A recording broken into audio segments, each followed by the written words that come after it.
That's it. Game over. The drought is over. The U.S. wins the 2015 Women's World Cup.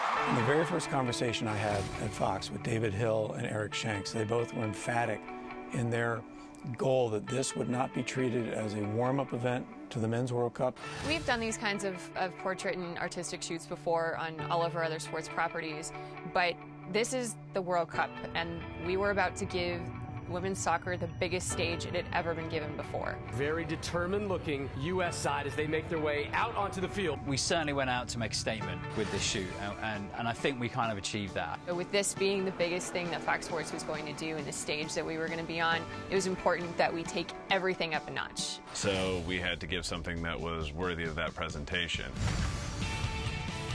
The concept for the America Room actually emanated from a style frame that had Hope Solo in the center with a deconstructed flag behind her that was going to dictate the direction where everything was going to go. I took an American flag, projected onto these geometric pieces, and started moving them around to find a good composition that was dynamic. We had to come up with something that was not only patriotic, but also heroic and intimate. It almost had a feel of America standing behind the player.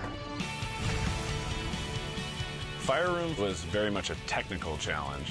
We had a lot of players, so we had to get really close to a lot of fire. Fire represents what's inside of every single one of those players, and the burning desire to win that World Cup after not having had it since 1999, that set personified that feeling.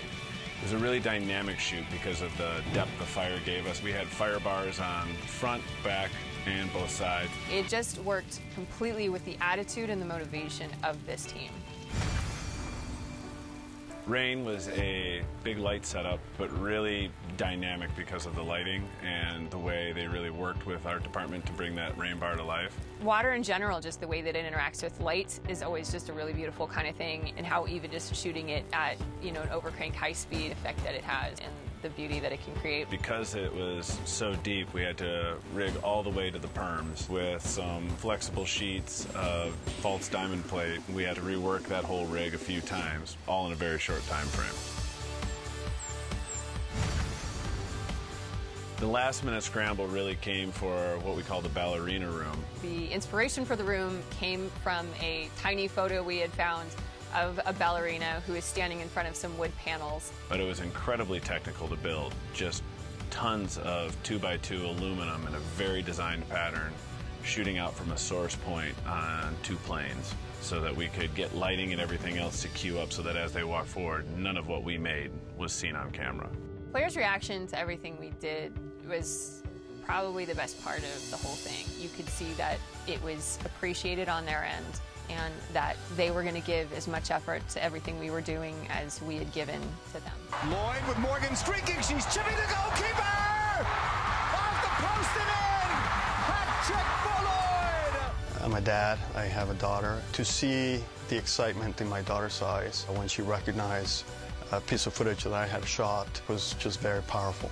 I feel like you always want to say that something turned out better than you expected it would, but honestly it turned out how I thought it would. The end product was not surprising to me. It was exactly what we wanted.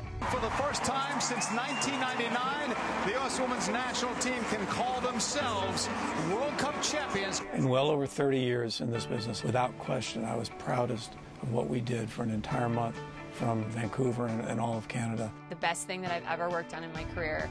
It's the thing I'm the most proud of, and that's going to just be there in history for forever.